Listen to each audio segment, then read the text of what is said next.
बादब बा मुलाहजा में मैं फजल इमाम मलिक। क्या मुसलमानों को मुसलमानों से डर लगता है, या मुसलमान किसी दूसरे मुसलमान की रहनुमाई में आगे बढ़ना नहीं चाहता है? आखिर आखिर आखिर असदुद्दीन ओवैसी एआईएमआईएम के प्रमुख से मुसलमानों का एक बड़ा तबका बिहार में क्यों नाराज है, क्यों खफा है, क्यों उन्हें लेकर तरह तरह की बातें की जा रही हैं? जबकि बातें तो महागठबंधन से की जानी चाहिए, सवाल तो दूसरे दलों से पूछा जाना चाहिए, लेकिन सियासत का जो खेल है उसमें असदुद्दीन ओवैसी से सवाल पूछे जा रहे हैं, उनकी शनाख्त को लेकर बात की जा रही है। दरअसल बिहार में चुनावों के बाद जो एक मंजरनामा उभर कर सामने आया, एक परिदृश्य सामने आया, उसमें एआईएमआईएम ने जिस तरह से अपनी जमीन को मजबूत किया, उससे लेकर महागठबंधन, या कह सकते हैं कि सीधे सीधे राष्ट्रीय जनता दल हो या कांग्रेस हो, या खुद को सेकुलर कहने वाली दूसरी ताकतें, उनकी घबराहट बढ़ी है। और खास के मुसलमान जो उन उन दलों में मुसलमान नेता हैं, उनकी परेशानी बढ़ी है। बिहार मरकज एक संस्था है, कांग्रेस के विधायक हैं कदवा से शकील अहमद खान, जेएनयू के स्टूडेंट भी रहे, उन्होंने इसका गठन किया था। और वो बहुत खास के सीए, एनआरसी और एनपीआर को लेकर जो मूवमेंट बिहार में चला, उसमें शकील अहमद खां की बड़ी भूमिका रही। हालांकि उसमें उपेंद्र कुशवाहा की भूमिका भी बड़ी रही, राष्ट्रीय लोक समता पार्टी की। उन्होंने पूरे प्रदेश में देश बचाओ यात्रा, समझो समझाओ देश बचाओ यात्रा शुरू की। तो शकील अहमद खान ने कन्हैया कुमार के साथ पूरे बिहार में एक दौरा किया और फिर गांधी मैदान में एक बड़ी रैली की और लोगों को बताया कि दरअसल सीए और एनपीआर के खतरे क्या है। तो बिहार मरकज की एक बड़ी भूमिका दिखाई दी थी। उसी बिहार मरकज ने बिहार चुनाव के, विधानसभा चुनाव हुए, उसके नतीजों को लेकर एक बैठक की, जिसमें पटना, बिहार के राजधानी पटना में बैठक हुई। उसमें पटना और बिहार के कई इलाकों से मुस्लिम दानिश्वर, इंटेलेक्चुअल्स, पत्रकार, जर्नलिस्ट, सहाफ़ी, दूसरे शोबों से जुड़े हुए लोग जैसे डॉक्टर, टीचर्स, शिक्षा के क्षेत्र से जुड़े हुए लोग और सियासी लोग तो थे ही, बड़ी अच्छी खासी तादाद में मौजूद वहाँ उस बैठक में शामिल हुए, अपनी बात रखी। और बहुत सारी बातों को का बोलवाब ये है निकला कि आगे किस तरह की रणनीति अपनाई जाए, खास के मुसलमानों की सियासत को लेकर। बादब बा मुलाहजा में हम इस पे बात करेंगे, लेकिन इससे पहले एक गुजारिश, एक निवेदन है कि अगर अभी तक आपने बादब बा मुलाहजा को सब्सक्राइब नहीं किया है तो सब्सक्राइब कीजिए, लाइक कीजिए और ज्यादा से ज्यादा शेयर कीजिए। तो बिहार मरकज की एक बैठक हुई, उसमें चुनावी नतीजे, असरात और रद्द अमल,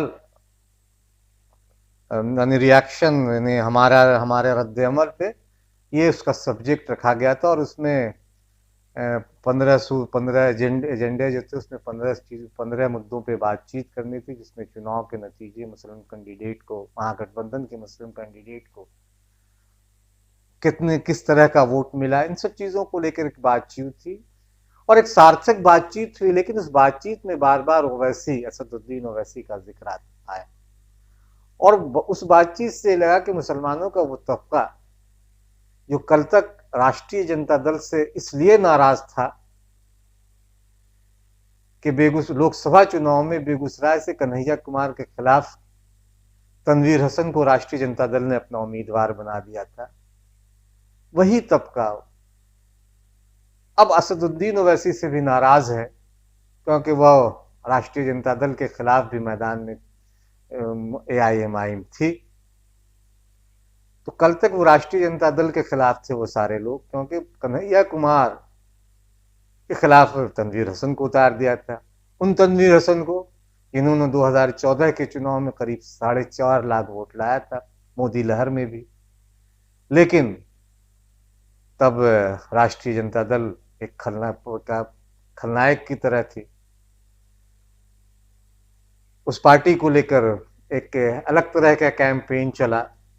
इस बार ये कैंपेन AIMIM या फिर कह सकते हैं कि ग्रांड डेमोक्रेटिक सेकुलर फ्रंट को लेकर चला, जिसमें उपेंद्र कुशवाहा की पार्टी शामिल है, बसपा शामिल है, और एक तरह से एक पूरे माहौल को जिस तरह से बनाया गया उस चुनाव में, उससे लगा कि AIMIM ने चुनाव लड़के कोई बहुत बड़ा गुनाह किया।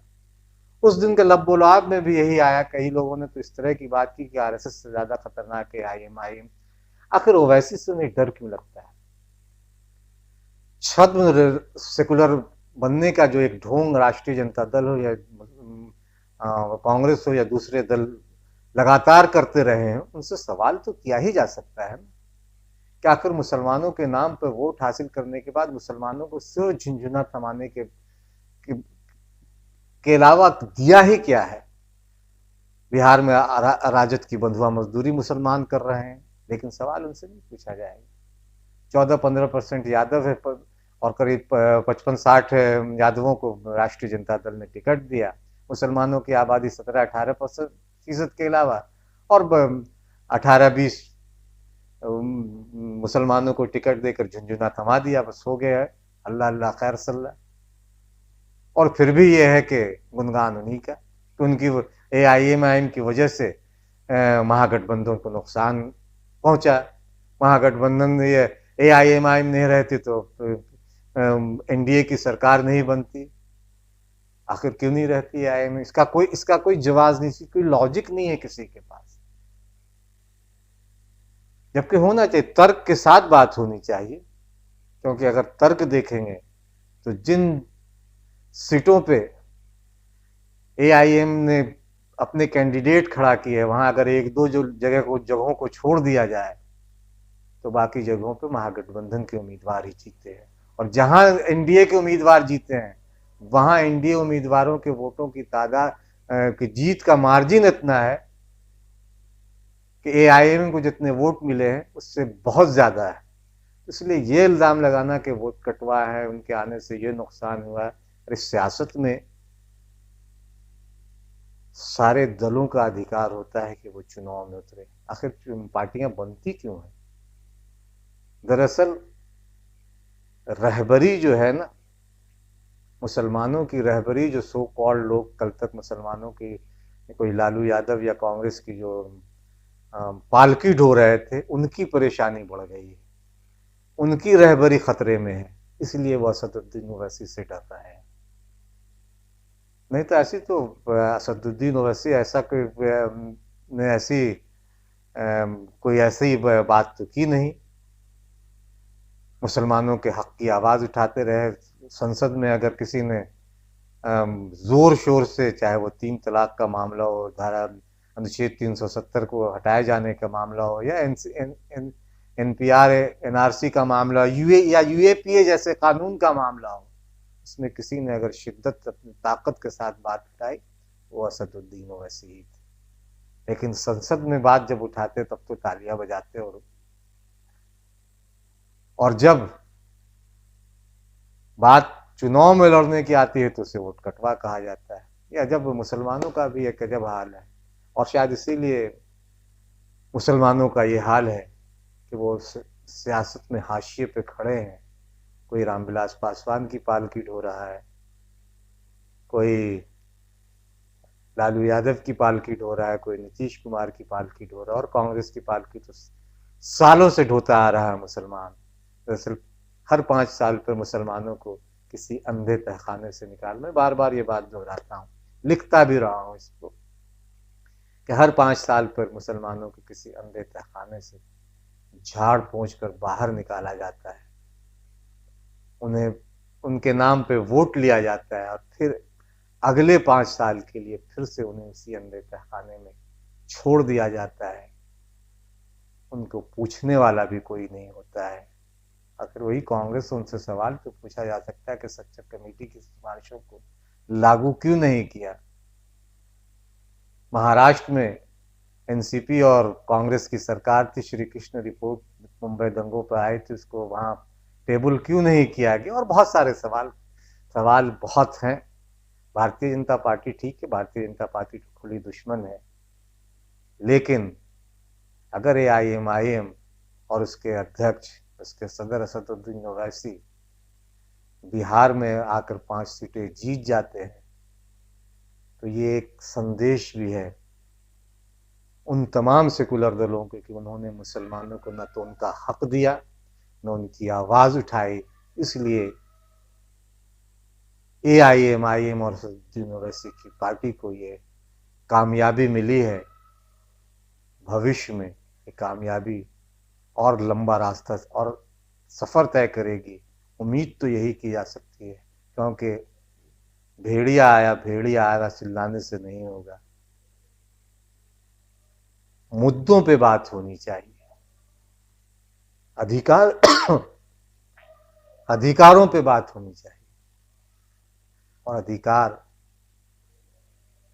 साझेदारी, हिस्सेदारी, सत्ता में भी तो चाहिए मुसलमानों को, या सिर्फ वे पालकी ढोने वाले ही बने रहेंगे? ये बड़ा सवाल है। आप भी सोचें, हम भी सोचते हैं। नफरत क्यों है बीजेपी को? कि पार्लियामेंट का असदुद्दीन ओवैसी खड़े होकर दलाइल के साथ बीजेपी को एक्सपोज कर देता है। CAA NPR NRC का कानून आया तो मजलिस ने उस कानून को फाड़ कर रख दिया मोदी के सामने। इनको इस बात की तकलीफ है। ये नफरत करने वालों का साथ मत दीजिए, मोहब्बत करने वालों का साथ दीजिए, दिलों को जोड़ने वालों का साथ दीजिए। गंगा जमनी तहजीब को सही मानों में अगर कोई उस पर अमल कर रहा है तो उसका नाम मजलिस पार्टी है।